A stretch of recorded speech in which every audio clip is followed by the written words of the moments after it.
சென்னையின் மின்சார தேவை ஒரு மாநிலத்தையே மிஞ்சிவிட்டதா? தமிழகத்தின் மின் தேவை ஏன் இவ்வளவு அதிகமா இருக்கு?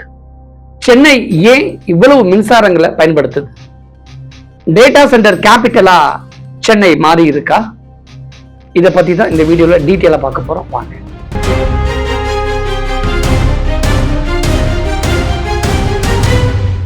தமிழகத்தோட வளர்ச்சி எந்த அளவுக்கு வேகமா சென்று கொண்டு இருக்கு அப்படிங்கிறத காட்டும் விதமா ஒரு சுவாரஸ்யமான தகவல் தற்போது வெளியாகி இருக்கு. அந்த தகவலை கேட்டாலே நீங்களே அப்படியா அப்படின்னு ஆச்சரியப்படலாம். சென்னையோட தற்போதைய மின் தேவை கிட்டத்தட்ட 4411 மெகாவாட்டா மாறி போயிருக்கு. இது சாதாரண எண்ணிக்கை கண்டிப்பா இல்லை.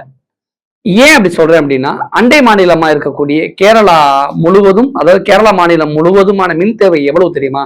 3372 மெகாவாட் மட்டும்தான்.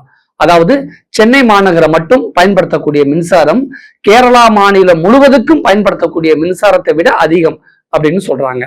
இது எதை காட்டுது அப்படின்னா, ஒரு நகரமா சென்னை எந்த அளவுக்கு வளர்ந்து இருக்கு அப்படிங்கிறதையும், தொழில் ரீதியா ஐடி, மெட்ரோ, வர்த்தகம், மருத்துவம், கல்வி உள்ளிட்ட துறைகள்ல இந்த அளவுக்கு மாறி போயிருக்கு அப்படிங்கிறத சென்னை காட்டுது.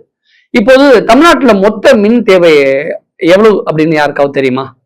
தமிழ்நாடு தற்போது 18,377 மெகாவாட் மின் தேவையோடு தென்னிந்தியாவுல முதலிடத்துல இருக்கு.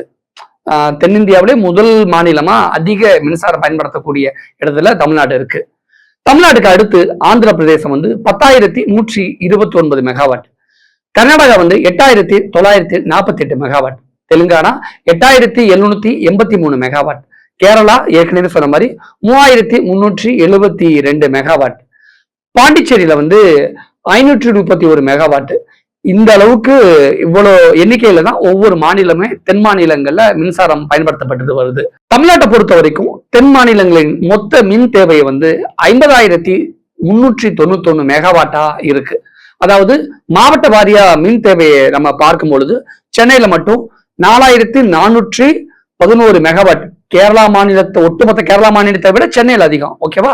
கோயம்புத்தூர்ல 386 மெகாவாட், திருச்சியில 303 மெகாவாட், சேலத்துல 232 மெகாவாட், மதுரையில 213 மெகாவாட்.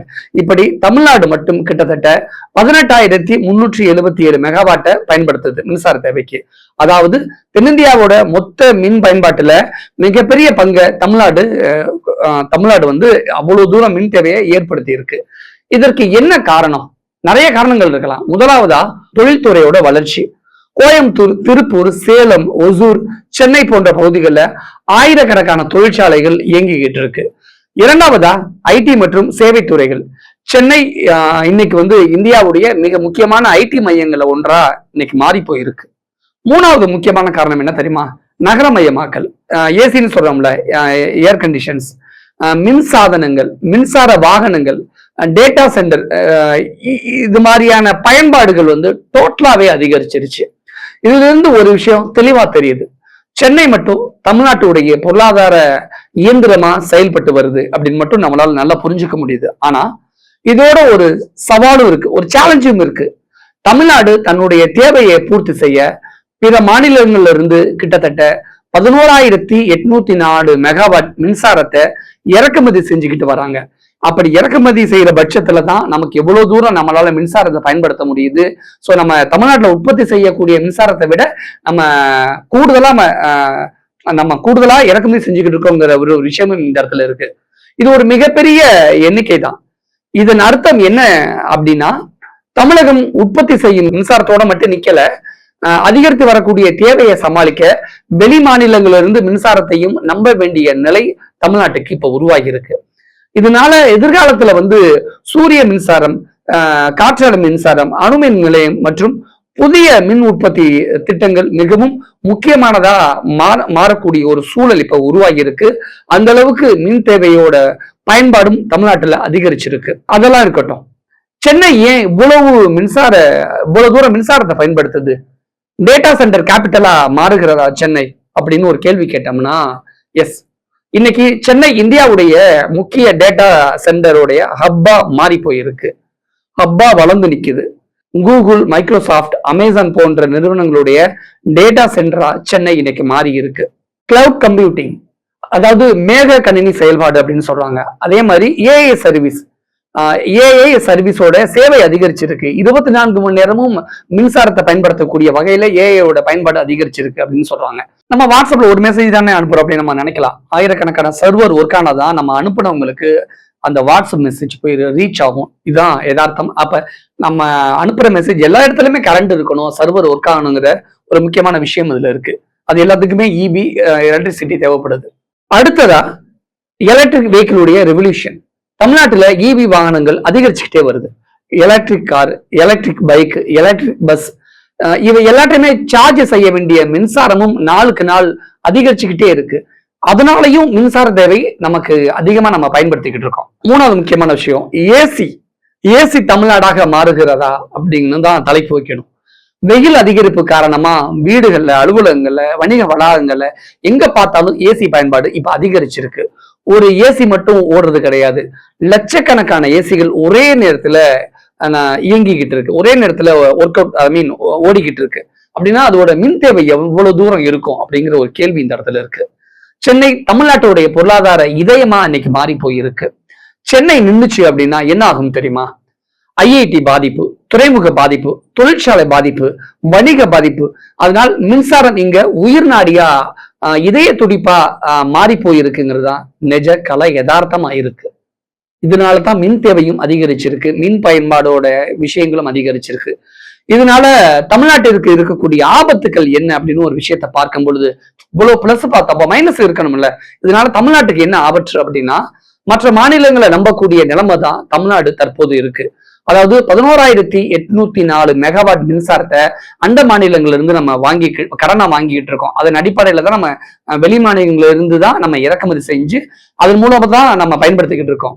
ஒரு நாள் ஒருவேளை இந்த செயற்கை பேரிடர் இதெல்லாம் ஏற்பட்டால் என்ன ஆகும் அப்படிங்கிற பட்சத்துல மொத்தமா இது வரைக்கும் சொன்னோம்ல, சென்னை இதோட கேபிட்டலா மாறி போயிருக்கு, இது எல்லாத்துக்கும் ஹப்பா இருக்குன்னு சொன்னல, டோட்டலா அப்படியே ஃபங்க்ஷன் அப்படியே ஸ்டாப் ஆயிடும்.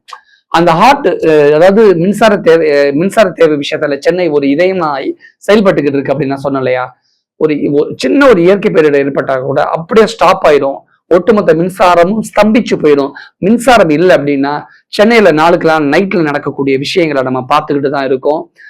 இத தாவேகா எவ்வளவு தூரம் எதிர்கொள்ள முடியுமோ அவ்வளவு தூரம் எதிர்கொண்டுகிட்டு இருக்காங்க. அவ்வளவு தூரம் சமாளிக்க முடியாத ஒரு சூழல் உருமாறிடும் அப்படிங்கிற விஷயமும் இந்த இடத்துல முன்வைக்கப்படுது. எதிர்காலத்துல பவர் கட் வருமா அப்படின்னு கேட்டீங்கன்னா இப்போதைக்கு இல்லை. ஆனா டிமாண்ட் தொடர்ந்து அதிகரித்தால் புதிய மின் நிலையங்கள், சோலார் பார்க்கு, விண்ட் எனர்ஜி அதிகரிக்க வேண்டிய கட்டாயம், அந்த சூழல் கண்டிப்பா இப்பவே உருவாகி இருக்கு. இதை இப்பவே சரி பண்ணணும் அப்படின்னா தான் எதிர்காலத்தை இதெல்லாம் சமாளிக்க முடியுங்கிற ஒரு சூழல் இன்னைக்கு உருவாகி இருக்கு. இந்தியாவுடைய இண்டஸ்ட்ரியல் எனர்ஜி தமிழ்நாடா அப்படிங்கிற ஒரு கேள்வி முக்கியமா இருக்கு இந்த இடத்துல. பலர் ஐடி என்றாலே பெங்களூர் அப்படின்னு சொல்றாங்க. ஆனா மின்சார பயன்பாட்டை பார்க்கும் பொழுது தமிழ்நாடு இன்னும் இந்தியாவுடைய மிகப்பெரிய தொழில்துறை மாநிலங்களை ஒன்னா மாறி போயிருக்கு அப்படிங்கிறத நம்மளால கண்கூட பார்க்க முடியுது. அந்த அளவுக்கு தமிழ்நாட்டுல பெங்களூரை விட, கர்நாடகா விட மின்சார தேவை இங்க அதிக அளவுல உற்பத்தி செய்யப்படுது, அதிக அளவுல பயன்படுத்தப்படுது. காற்றாலை மின்சாரத்துல தமிழ்நாட்டின் பங்கு இந்தியாவில காற்றாலை மின்சார உற்பத்தியில் தமிழகம் முன்னணியில இருக்கு. ஓகே அப்படின்னா ஓகே. ஆனா இதுல ஒரு கேள்வி இருக்கதான் செய்யுது. இவ்வளவு வின் பவர் இருந்தும் ஏன் நம்ம இம்போர்ட் பண்றோம், ஏன் வெளி மாநிலங்களுக்கு வாங்குறோம் அப்படின்னா, ஏன் அப்படின்னா வின் பவர் அந்த 24 மணி நேரமும் இங்க கிடைக்கிறது கிடையாது அப்படிங்கிற ஒரு பதிலா இந்த இடத்துல முன்வைக்கப்படுது. சோலார் ஃபியூச்சர் 2030க்குள்ள ஒவ்வொரு வீட்டுக்கும் சோலார், ஒவ்வொரு அபார்ட்மெண்ட்டுக்கும் சோலார் ஃபேக்டரி, சோலார் அப்படின்னு அதிகரிக்காவிட்டால் டிமாண்டை நம்மளால கண்டிப்பா சமாளிக்க முடியாது. நிலைமை இதை விட இன்னும் மோசமா போயிடும். Okay, smart city, smart power அப்படின்னு நம்ம பேசணும். அப்படின்னா ஸ்மார்ட் சிட்டி அப்படின்னா metro, CCTV, signal system, digital governance அனைத்தையுமே மின்சாரம் தேவையை, அதாவது மின்சாரத்தை உள்ளடக்கி தான் இவை எல்லாமே ஃபங்க்ஷன் ஆகுது அப்படிங்கிற ஒரு சூழல் இந்த இடத்துல இருக்கு.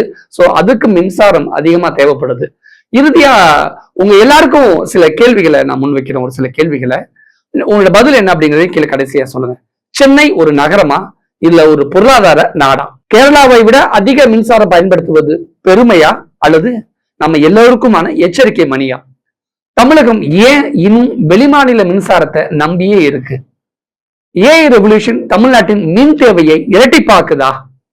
எதிர்காலத்துல மின்சாரம் தங்கத்தை விட மதிப்புள்ள வளமா மாறுமா?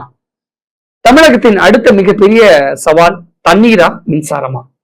2030 சென்னையின் மின் தேவை 6000 மெகாவாட்டை தாண்டுமா? உங்களுடைய கருத்து, நீங்க என்ன நினைக்கிறீங்க? உங்களுடைய கருத்து என்ன அப்படிங்கறத கீழே கமெண்ட்ஸ்ல பதிவிடுங்க. நன்றி.